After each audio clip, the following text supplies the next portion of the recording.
Mercedes Pombo es referente de Jóvenes por el Clima, co-conductora del programa ¿Qué mundo nos dejaron? En Nacional Rock, militante feminista, ambiental y del Frente Patria Grande. Elsa Llanaje es trabajadora rural de origen indígena.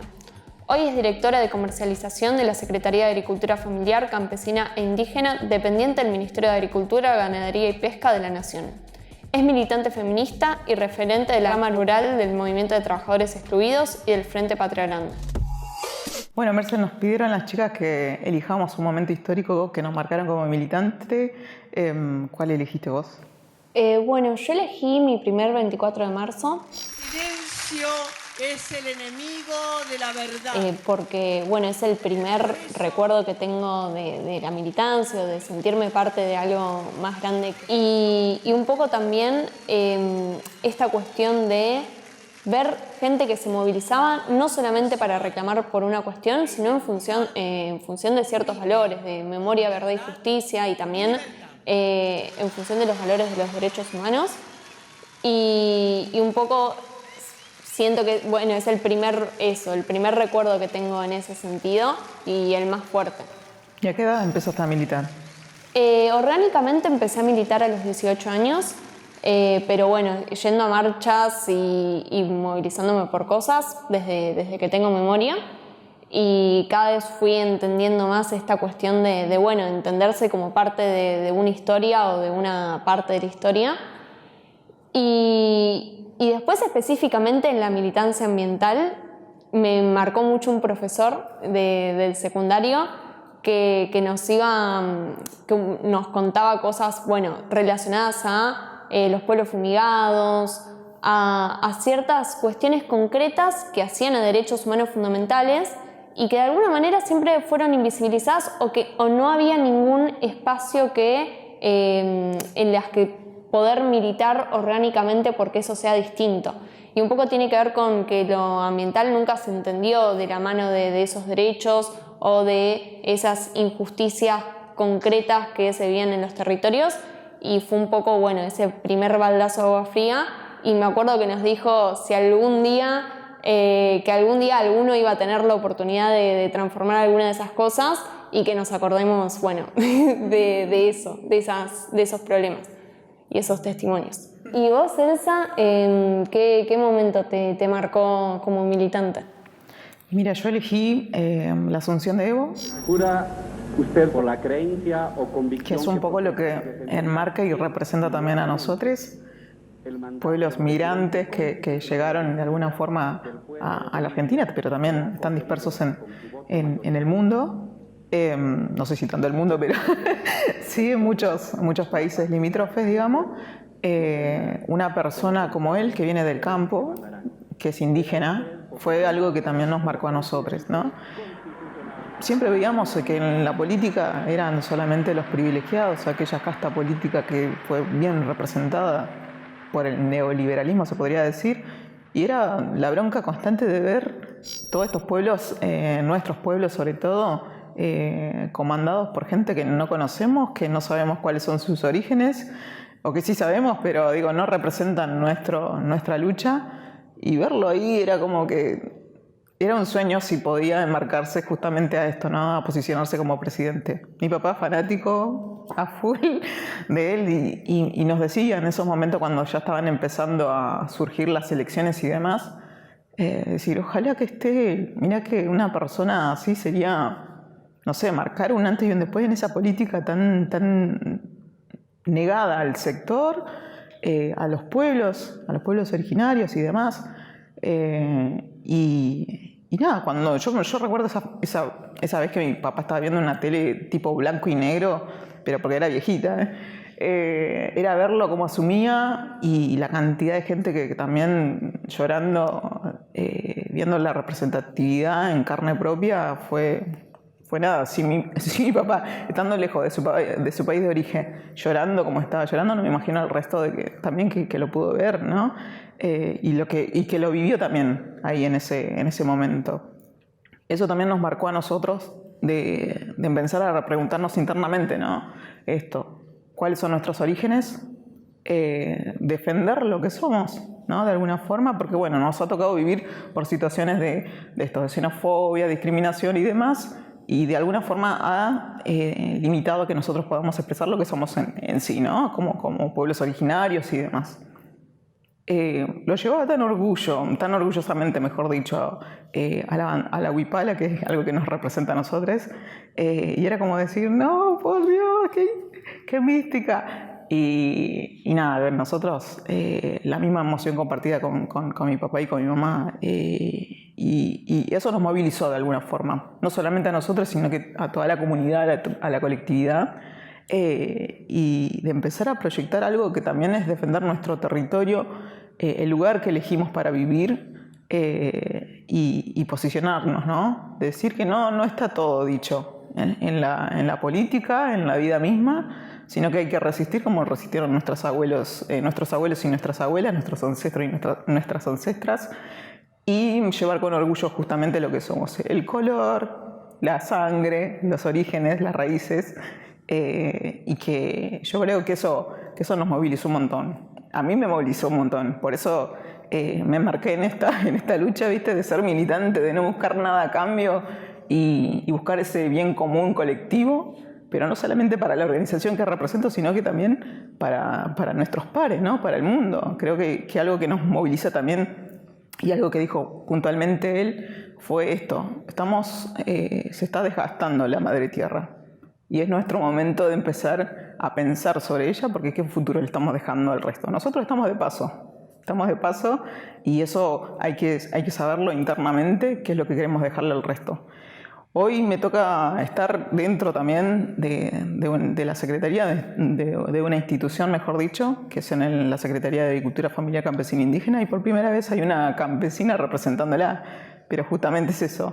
Empecé mi lucha viéndolo a Evo, y ahora me veo casi representada en la misma posición, digo. Nos formamos, nos empezamos a de alguna forma a tener esa lucha bien arraigada, y hoy somos parte de ella, ¿no? En la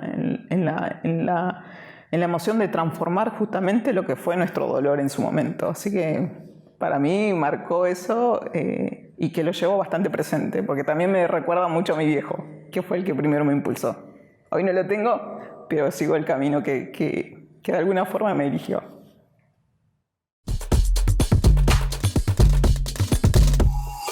Pasamos a nuestro momento histórico militante. Preguntarte, ¿no? ¿Cómo es tu militancia ahora en la actualidad? Bueno, yo ahora estoy militando en una organización que es Jóvenes por el Clima, que es una organización que surge a principios de 2019 a partir de las movilizaciones masivas que se estaban gestando en distintas partes del mundo. Con un grupo de amigos, amigas, compañeros, entendimos que era fundamental que exista una expresión de ese movimiento en la Argentina, pero también entendíamos que no podíamos de alguna manera importar ese formato a nuestro país, justamente porque nuestras necesidades eran otras, nuestras reivindicaciones eran otras, y los sujetos políticos que están presentes en nuestro país y mismo en nuestra región también son otros. Y bueno, y que por un lado era importante porque la reivindicación o la problemática del cambio climático es una problemática de índole internacional que no reconoce fronteras, pero en la que sí hay algunos sectores que son más responsables tanto históricamente como en el presente que otros, y que en ese sentido que exista esa voz desde los pueblos latinoamericanos es fundamental, y es fundamental porque realmente son voces que a través de las movilizaciones, a través de esa red internacional que se fue conformando estos últimos años, realmente llegan a esos sectores que históricamente se beneficiaron del expolio del suelo de nuestra patria. Así que, un poco con todo eso en mente, empezamos este movimiento con la primera movilización en contra del cambio climático. Y un poco nuestra primera lectura era que no existía una expresión también en relación con lo que veníamos charlando antes, que no existía una expresión del ambientalismo popular en Argentina y que había que construirla. Pero bueno, en la medida que nos fuimos metiendo más en ese proceso, descubrimos que no existían, sino que eran sumamente invisibilizadas mientras se magnificaban referencias neurocéntricas y que no tenía tanto que ver con construir algo desde cero, sino con justamente ser una caja de resonancia para eso que ya existe, que son, el laburo que vienen haciendo hace muchísimos años cartoneros y cartoneras, los trabajadores de la tierra, pueblos originarios, las asambleas vecinales a lo largo de todo el país que luchan en contra del extractivismo y en función de eso estamos construyendo hoy en día. Y ahora son una bocha, de jóvenes ahora. Sí, fue creciendo exponencialmente, que yo creo que también tiene que ver con nuevas formas de organizarse de la juventud y de la misma manera que si bien son movimientos que tienen mucho en común pero también muchas diferencias, de la misma manera que pasó con el feminismo como esta cosa explosiva, fue un movimiento que creció muchísimo en un periodo bastante corto de tiempo y hoy en día estamos en distintos puntos del país. Y te pregunto a vos también, Elsa, ¿cómo te encuentra la militancia hoy en día en función de lo que veníamos charlando? Y hoy, mira, estoy activamente militando obviamente en el MT rural, que también surge de algo histórico que se fue dando en el sector, ¿no? Muchos de nosotros somos migrantes, campesinos sin tierra, se podría decir también, y que viene con una lucha histórica también de emanciparse de alguna forma y soñar con ese pedacito de tierra donde podamos dignificar un poco nuestras vidas como productores, ¿no? Más allá de que, mi tránsito en la militancia también fue la formación constante, replicar esa formación también a nuestros compañeros de las bases, que puedan ser capaces también de direccionar de alguna forma el movimiento, pero sí también replicar esto que sostenemos nosotros, que es la importancia del acceso a la tierra, ¿no? En principio. Yo arranqué más o menos en el 2015, en un proceso también de recambio personal, y que de alguna forma me fui insertando en ese sentido porque quería de alguna forma representar también, ¿no?, al sector, pero mi intención no era ser referenta de la organización, sino que mostrar lo que estaba pasando en el sector. Arranqué ahí con un equipito de prensa que teníamos nosotros armado, pero así muy artesanalmente, y la idea era justamente dar a conocer lo que estaba pasando en el sector, cómo se vivía, quiénes eran los actores principales dentro de lo que es la producción y también la falta de políticas en la comercialización y demás, ¿no?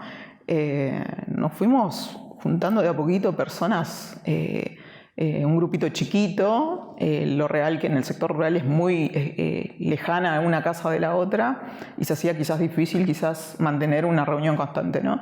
Y fueron ahí que a partir de 10 personas que en su principio eran varones empezaron a gestar algo que no pensamos nunca que iba a tener la expansión que tiene hoy territorialmente, y que aparte nos iba a dar impulso también como mujeres y jóvenes, ¿no?, dentro de los espacios de debate dentro de lo que es la organización. De a poquito me fui insertando sin darme cuenta, se podría decir, y fui siendo vocera, referenta nacional, y así pasé por muchos procesos, y hoy soy directora de comercialización dentro de lo que es la SAPSI, representando obviamente al sector, pero militando justamente lo que es la posición y a los derechos que representa también, ¿no?, el sector. Somos a nivel nacional un montón de familias y se siguen sumando, pero también a raíz de esto que nosotros veíamos, ¿no?, la invisibilización del sector, la poca importancia que se le daba, el poco reconocimiento, el poco valor que se le daba al sector también, fue algo de lo que nosotros empezamos a pregonar, ¿no? La lucha por el clima hoy por hoy también nos impacta, y demasiado, porque eso nos impacta a nosotros como productores, ¿no? Y la lucha creo que nosotros llevamos a cabo no va solamente de lo que son los campesinos, sino que también va en conjunto con la sociedad, con las universidades, con los jóvenes, con las mujeres, que de alguna forma tienen una línea transversal que nos acopia, digamos, ¿no? Y que nos enmarca para esa lucha. Así que bueno, todo ese proceso lo fui dando a pasos chicos, cortos, pero marcando también un antes y un después dentro de lo que es la militancia campesina, popular e indígena. Recién nombrabas el tema de la interseccionalidad con otros movimientos y también que en un principio en su gran mayoría eran varones quienes conformaban este espacio. ¿Cómo viste que el feminismo haya de alguna manera transformado también ese mismo espacio o lo haya atravesado? Y también cómo fue tu experiencia desde tu lugar como mujer a la hora de posicionarte como referente. Sí, ahí lo que nos marcó a nosotras, sobre todo a las mujeres, era esto, ¿no? Ver siempre a los hombres direccionando cualquier cosa. Siempre vos ves algo y siempre son los hombres direccionando algo. Y estaba la pregunta, ¿no? De por qué nosotras no podemos ser capaces de eso. Más allá de que obviamente tenemos una tarea fundamental las mujeres en el ámbito de la casa, en el ámbito rural o en cualquier ámbito, digo, siempre nos fueron relegadas algunas cosas, ¿no? Entonces empezar a disputar también eso, a ver qué es lo que pasa. Fue de a poquito que fuimos adentrándonos, participando justamente, de alguna forma encontrando un tiempo para poder insertarnos, ¿no? Porque lo claro que también en el sector rural tenemos con los salarios ajustados, entonces nunca hubo un espacio para la dispersión o para organizarnos o para hablar de nosotras. Fue marcar un poco también esa línea y que también los compañeros nos dieran esos espacios. Algo que marcó mucho a nosotros y a nosotras fueron los encuentros nacionales de mujeres. Nunca habíamos ido. Yo, de hecho, fui la primera vez que fui, fue acá en La Plata, después a Trelew, que fueron las primeras que yo te juro me vine con una gana de romper todo. Pero eso también me impulsó a hablar con las compañeras, a acompañar en los procesos lentos. Obviamente que nosotros tenemos una particularidad muy, muy marcada dentro de lo que es el sector, que es justamente el machismo y el patriarcado bien instalado. Romper con eso fue trabajarlo constantemente, pero no darnos por vencidas, porque creo que eso también marca, ¿no? La constancia y la fuerza y lo aguerridas que somos también contagia, creo. Y es así que las compañeras ahora prácticamente están a cargo de la dirección de la organización, poniéndole todo, o sea, más allá de esto que te decía, ¿no? Del ámbito productivo dentro de lo que es la casa, reproductivo también, dentro de lo que es el campo, el cuidado y lo demás, ahora también son dirigentes y voceras, que no es para menos, es un orgullo que seamos representadas por ellas, que tienen la palabra más que justa, ¿no? Así que para mí es un orgullo representarlas también y sobre todo esto, cortar dentro del Estado también. El Estado también en algunos casos, en algunos cargos siempre fue marcado por hombres y hoy representando justamente dentro de lo que es la Secretaría de Agricultura Familiar, una primera mujer campesina de raíces indígenas, también marca un precedente ahí. Sí, sí, totalmente. Y también esto que decías vos de que en parte hay una dificultad que se suma, que es que a la mujer se le relegó y se le sigue relegando las tareas de cuidado. Bueno, es algo que también atraviesa mucho las problemáticas ambientales y todo lo que viene pasando en términos de crisis climática, porque una de las principales consecuencias de estas problemáticas es el aumento en las tareas de cuidado. Y creo que algo que lo puso muy en evidencia fue la pandemia, que está directamente relacionada con problemáticas ambientales porque tiene que ver justamente con el avance de la biodiversidad que da lugar a virus de origen zoonótico.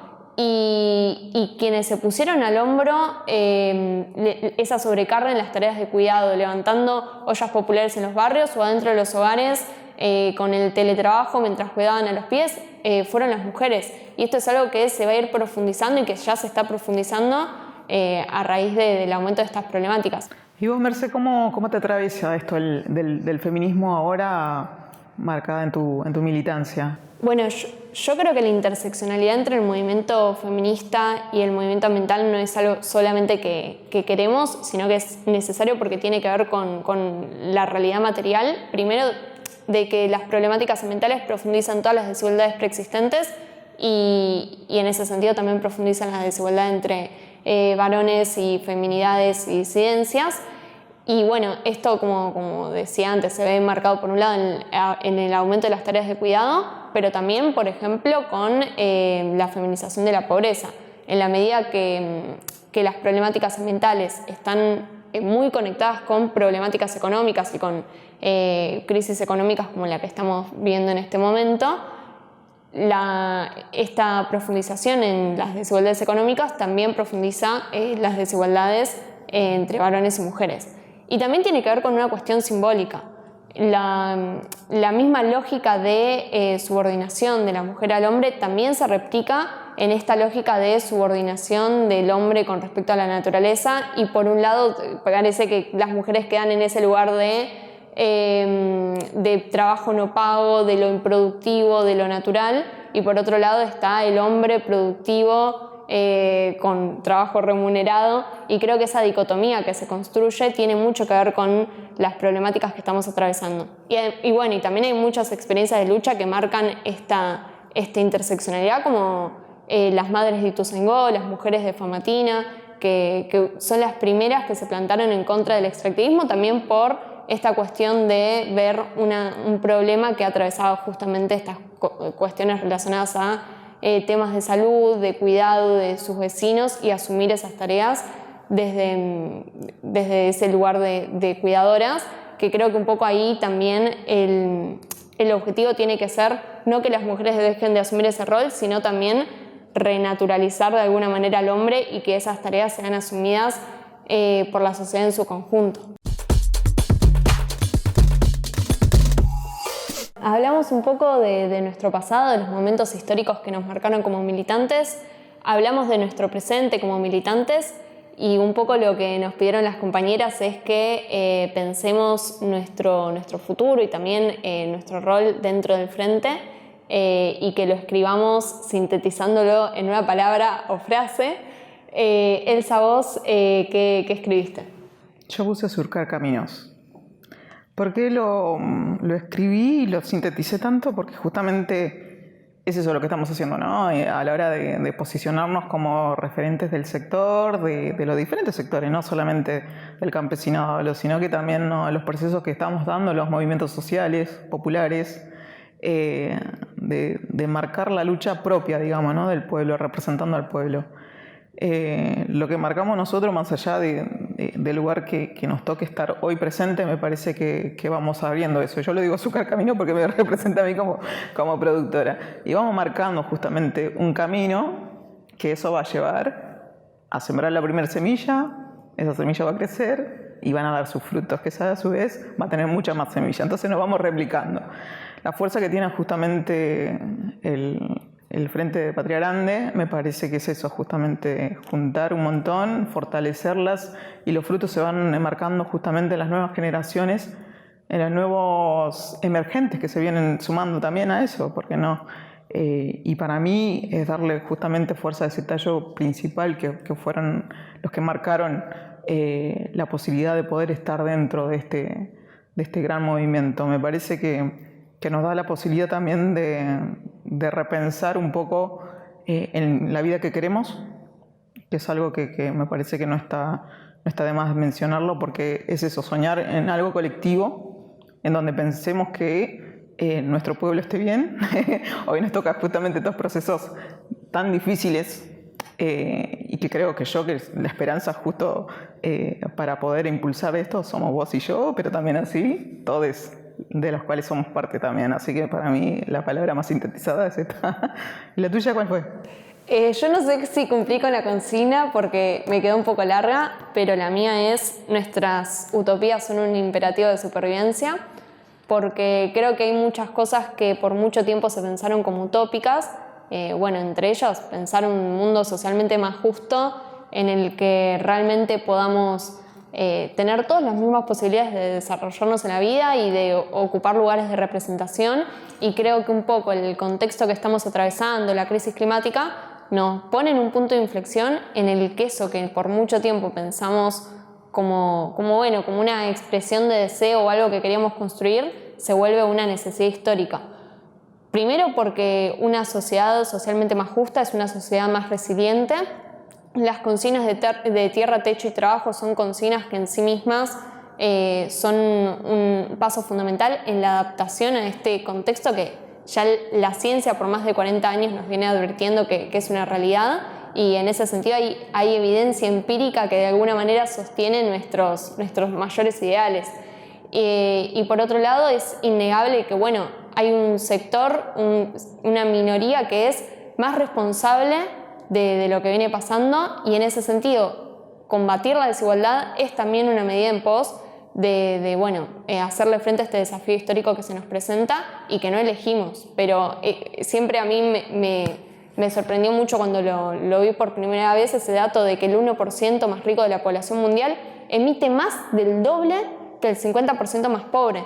Ese es un mundo evidentemente inviable desde todo punto de vista, también para los pocos que se benefician de esas desigualdades. Entonces, bueno, yo creo que de alguna manera estamos en un momento que tiene muchas cosas negativas por esto de que es un futuro que de alguna manera justamente se nos presenta como distópico, pero también estamos en un momento donde de alguna manera transformarlo es la única manera de sobrevivir como humanidad y más que nada, bueno, los sectores históricamente más postergados y la juventud, que son los dos sectores que más van a vivir en carne propia y que ya están viviendo en carne propia las consecuencias de esta crisis. Qué lindo que pudimos plasmar de alguna forma sintéticamente lo que pensamos. La verdad que, Merce, escucharte fue nada, tenerte tan cerca después, ¿no? En la pandemia, de vernos siempre en la virtualidad, así que creo que vamos por ese mismo camino, surcando caminos también, así que no sé, agradecida por tus palabras, porque escucharte me parece que nos moviliza de alguna forma, ¿no? Entre este intercambio. Sí, qué lindo escucharte a vos también, la verdad me llevo muchísimas cosas y me parece que, bueno, que son caminos fundamentales para construir. Totalmente.